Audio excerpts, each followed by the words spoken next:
السلام عليكم ورحمة الله وبركاته.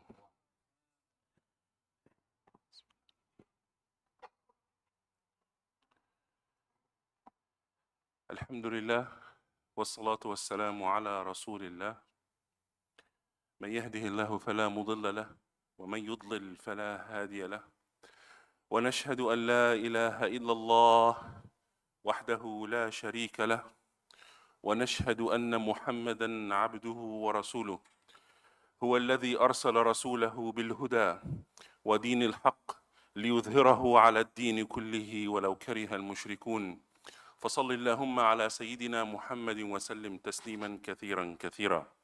My respected brothers and sisters, Islam came to crush the social hierarchy that existed in the Arabian Peninsula. You are not better than the person sitting next to you because of your race or because of your gender or because of your ethnicity. You are not better than the person sitting next to you because of your family name or because of how much money you make or because of the education that you have acquired. Inna akramakum indallahi atqakum.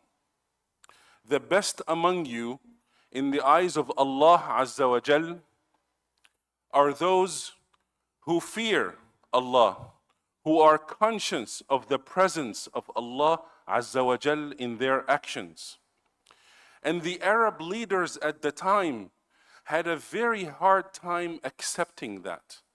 They resisted the guidance that came from Allah Azza wa Jal and His Messenger, and they could not bear or tolerate standing in the same row as the slaves of Arabia.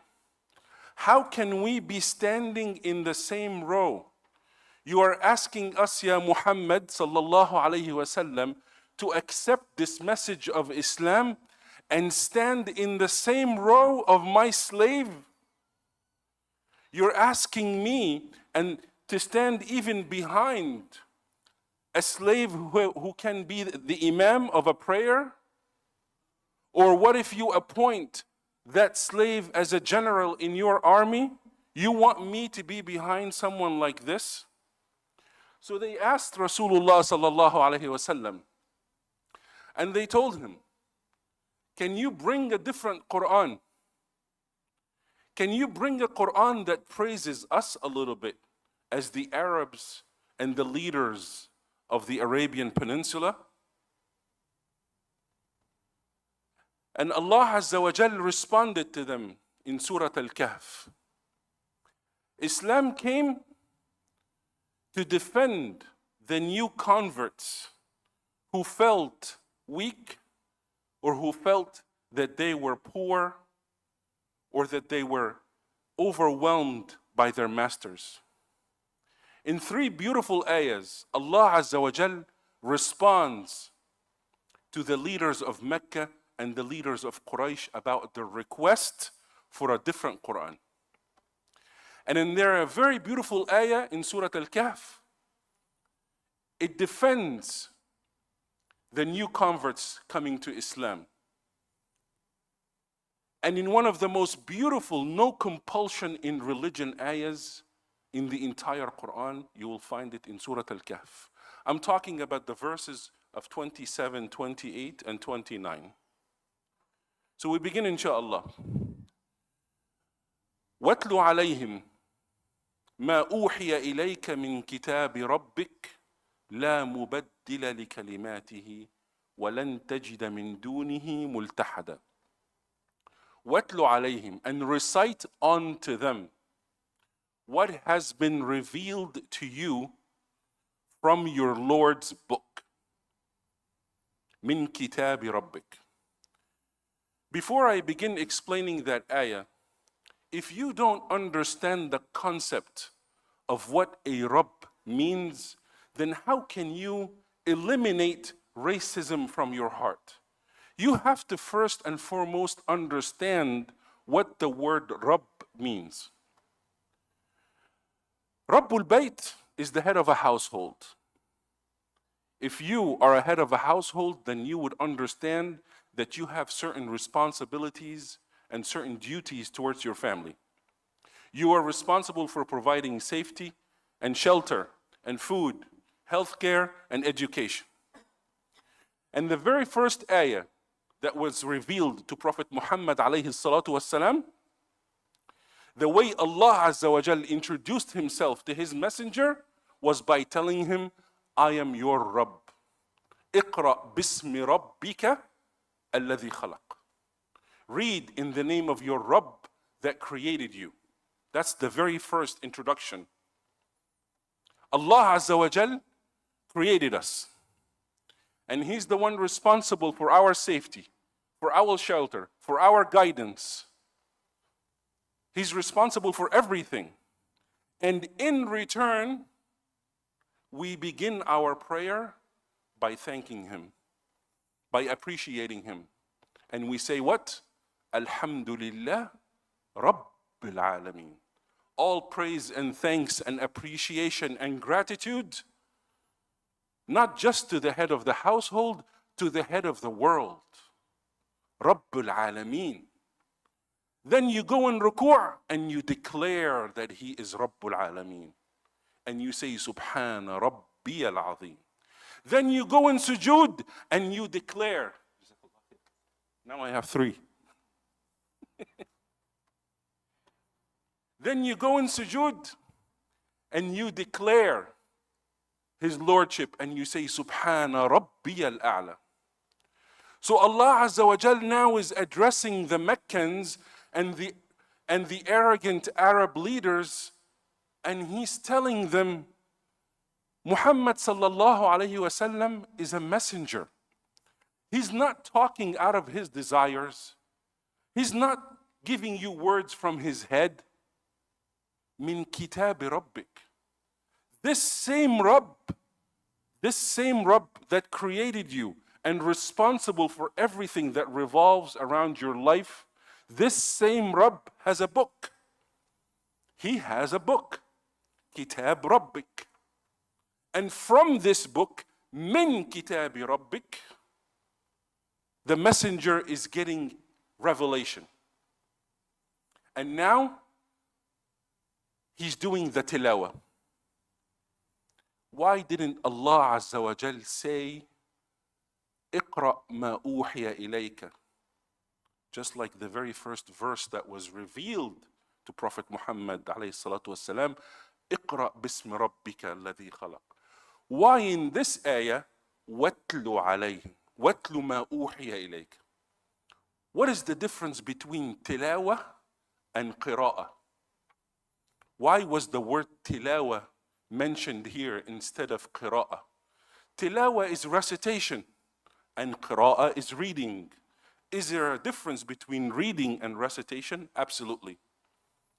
When you read a book, you can read it softly. You can read it to yourself. But when the Messenger alayhi salatu wasalam is going to read something to us, he has to read it in a loud voice. So this is number one difference. When you recite, you have to recite in a loud voice. The second thing is that the word tilawah in itself means you have to follow. The word tilawah means you have to follow that which is being recited on to you. It's in the meaning of the word tilawah. Go to Surah Ash-Shams right away from the very beginning. وَالشَّمْسِ وَضُحَاهَا. Allah is swearing by the brilliance of the sun. وَالْقَمَرِ إِذَا تَلَاهَا. And the moon that follows. So in the word tilawah itself is an instruction, an order to follow. You hear, you have to follow. But you can't follow if you don't understand. So our life's mission as Muslims is to do our best to try to understand that which is being recited unto us. And a side note, I kid you not, if you are not accustomed to reading the Quran out in a loud voice, start doing that today. Don't say I have a bad voice. Allah Azza wa Jal wants to hear your voice. And the angels will enjoy hearing your voice. Do the tilawah the same way Rasulullah sallallahu alayhi wa sallam did the tilawah. It will change your life. Start reciting the Quran in a loud voice as best as you can. We go back to Surah Al-Kahf. وَاتْلُ مَا أُوحِيَ إِلَيْكَ. Now we understand that part. Recite what has been revealed unto you. مِنْ كِتَابِ رَبِّكَ. From your Lord's book. Now we understand that one. لَا مُبَدِّلَ لِكَلِمَاتِهِ. No one can change his words. Why would Allah Azza wa Jal say no one can change his words? Why didn't he say لا مبدل لآياته? Usually when you find the word tilawa, you find the word ayah, which is a verse. But this time Allah Azza wa Jal said no one can change the word. Because the Quran is like a building block. You have words and they come together and they form an ayah, right? And then an ayah with another ayah comes together and they form a surah. And then surahs come together and they form a chapter. And then 30 juz forms the entire Quran. Imagine that you have a huge apartment complex. And that apartment complex is the Quran. And inside the apartment complex, there are 114 townhomes.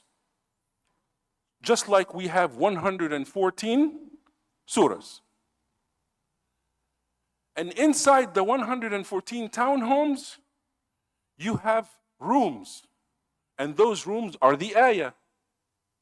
And inside the rooms, every room is made up of a building block, a brick. That's al-kalima. So Allah Azza wa Jalla is telling the arrogant Meccan leaders, you can't even change a building block. You can't even change a brick in the Quran. But here, the word is la mubaddil, not la tabdil. Tabdil means to make a change. Al-mubaddil is the person who makes the change. Okay? Tabdil means to make a change. Al-mubaddil is the actual person who can change that brick from the townhome and make a change. La means no, categorical negation, an absolute no. But Allah Azza wa Jalla is not saying no change. He's saying no one, there isn't a single entity of existence, not even Muhammad sallallahu alayhi wasallam, so the Meccans can know he's not reciting from his head. He's reciting from the book of Allah, and there is no entity of existence, no jinn, no angel, no human, no one in existence can change a brick in the townhome in the Quran. You can't even change a word, even if you wanted to. لا مبدل لكلماته ولن تجد من دونه ملتحدا. And you will not find any refuge except Allah Azza wa Jal. Multahada means sanctuary. Multahada means refuge. But because the Arabic language is rich, the word multahad, in order to put it into perspective and what Allah Azza wa Jal wants you to understand, every word gives you an image in your head.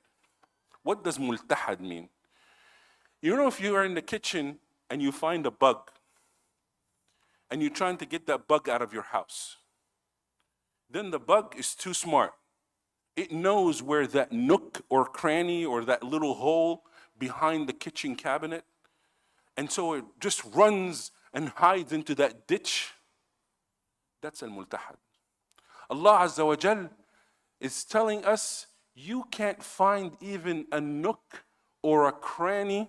He's addressing now the Meccans who want a different Quran. You can, Allah Azza wa Jalla is telling them in third person, not even addressing them directly in the second person. He's addressing His messenger because they're not worthy to be addressed directly. There is no change to the book of Allah, and you can't even find a nook or a cranny in the wall to hide yourself from Him. Do you see how the ayah now is so beautiful? The book of Allah Azza wa Jal, there is no editing to the Quran. There is no evolving to the Quran. There is no modifying to the Quran. You can't add to the Quran. The Quran will not change with time. Now, in one of the most beautiful ayahs to my heart, that defends the companions of the Prophet alayhi salatu wasalam, and defends people like Bilal radiallahu anhu, those people who were enslaved and tortured and beaten. Now the Quran comes to defend them and to say something so beautiful about them.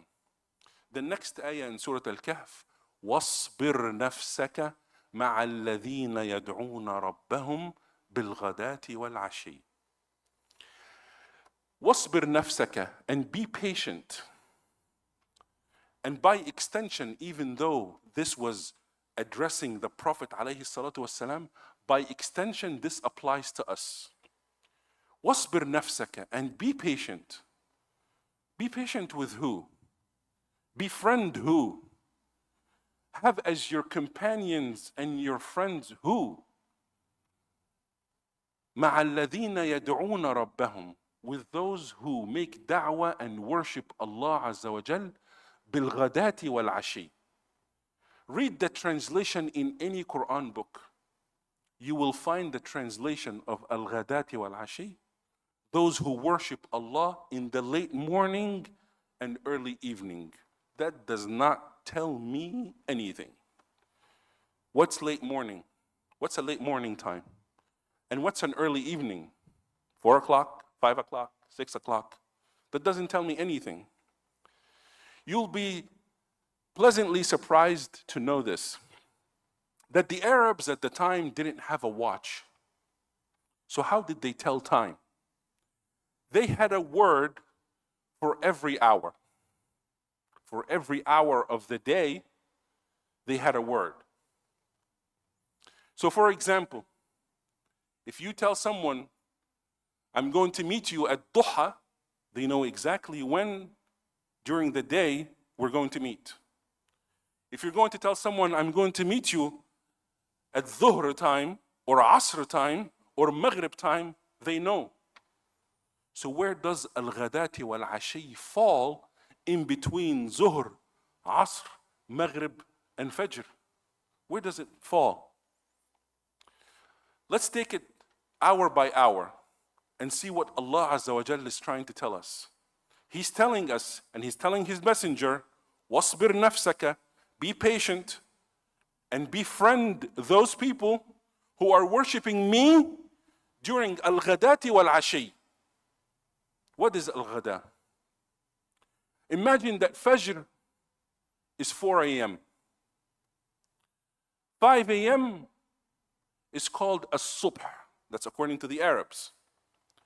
6 a.m. is as-sabah. 7 a.m. is ash-shuruq.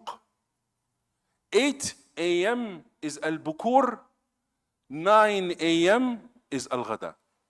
Okay? So now you have a sense of exactly what Allah Azza wa Jalla is talking about. Al-ghada is the 9 a.m. Now what's al-ashi? If maghrib, for example, is at 6 p.m., the Arabs called the hour right before maghrib al-ashi. Okay? So now we know. Allah Azza wa Jalla is telling His Prophet, وَاصْبِرْ نَفْسَكَ, be patient. مَعَ الَّذِينَ يَدْعُونَ رَبَّهُمْ, with those who worship Allah, those elite companions that have Allah in their heart, that have the remembrance of Allah in their heart at 9 a.m. and 5 p.m. Such awkward times. Those are very awkward times. That's not even the 5 daily prayers. But it's because of the awkward times. Those are the people, if you have Allah in your heart, if you are remembering Allah in your heart and making dhikr and making da'wah at 9 a.m. and 5 p.m., please come see me after this halaqah because I want to be your friend. I want you to be my friend. If you have Allah in your heart and you're remembering Him during rush hour, 9 to 5, right? That's the 9 to 5 that we're used to saying here in the States. 9 to 5, this is where you begin work. You should have work on your mind, but you're working, but you're remembering Allah subhanahu wa ta'ala. And then 5 p.m., you're wrapping things up before it gets dark, right? And you're ready to go home, but you still have Allah in your heart. Beautiful. And Allah Azza wa Jal is telling His messenger, those are the people that you need to have patience with. Those are enough for you. Don't worry about the Meccan leaders. Don't worry about the elite. Don't worry about the ones who are asking you for a different Quran. Hold on tight to as-sabiqun as-sabiqun, those special companions. And we continue this beautiful ayah. وَلَا تَعْدُ عَيْنَاكَ عَنْهُمْ تُرِيدُ زِينَةَ الْحَيَاةِ الدُّنْيَا. Ta'du means to cross the boundary of. Aynak means your eyes. So what's the next advice given to the Prophet and to us by extension? Your eyesight, your gaze should not even cross those people that are remembering Allah so much during awkward times. Your gaze should not even cross beyond them to the people outside that are living the lavish life and they only care about zinatul hayatid dunya. They are asleep. They're not awake. They are driving fancy cars. There's nothing wrong with a fancy car, by the way. They're driving fancy cars and living in fancy homes. But they don't have Allah Azza wa Jalla in their heart. And that's the advice that's given to us by extension. It's an encouragement for us. And for our teenagers, especially if they hear this message. Be friends and have a social circle of like-minded Muslims that will take your hand to Fajr prayer. That when they don't see you during Jum'ah, they will call you, hey, I didn't see you during Jum'ah prayer, where are you? Those are the kinds of friends that you have. And even if the other ones are cool in your high school, you need to be close to those who remember Allah Azza wa Jal and have Allah in their heart. وَلَا تُطِعْ, we continue the ayah, وَلَا تُطِعْ مَنْ أَغْفَلْنَا قَلْبَهُ عَنْ ذِكْرِنَا. And do not be influenced. And do not be influenced by those whom we have emptied their heart from our remembrance. And then the third ayah, and I will finish with that, the no compulsion in religion. وَقُلِ الْحَقُّ مِنْ رَبِّكُمْ. This is the truth from your Lord. فَمَنْ شَاءَ فَلْيُؤْمِنْ. Whoever wants, take it or leave it. You want to believe, there is no compulsion in Islam. This is the truth. We're not going to change. We're not going to modify. What was wrong back then is wrong to us today and will be wrong tomorrow. We don't modify our code of ethics and our code of morals based on what's happening today. The people who rode the camels back in the days, their code of ethics is the same as the people who are driving Teslas. I don't have a Tesla. And are going to be the same ones who are going to be driving an airplane in 100 years. Islam code of ethics is not going to change. It's not going to change. اللهم اهدنا فيمن هديت وعافنا فيمن عافيت وتولنا فيمن توليت. And we ask Allah Azza wa Jal to give us the courage and the strength to help us recite the Quran in a loud voice, and we beautify the Quran with our voice. And we ask Allah Azza wa Jal to give us the strength and the courage to have in our social circle friends who encourage us to have the remembrance of Allah Azza wa Jal, not just during the 5 daily prayers, but also during al-ghadati wal-ashi. أقول قولي هذا وأستغفر الله لكم. سبحان الله ونشهد أن لا إله إلا الله سبحانك اللهم وبحمدك نشهد أن لا إله إلا أنت نستغفرك ونتوب إليك. جزاكم الله خيرا والسلام عليكم ورحمة الله وبركاته.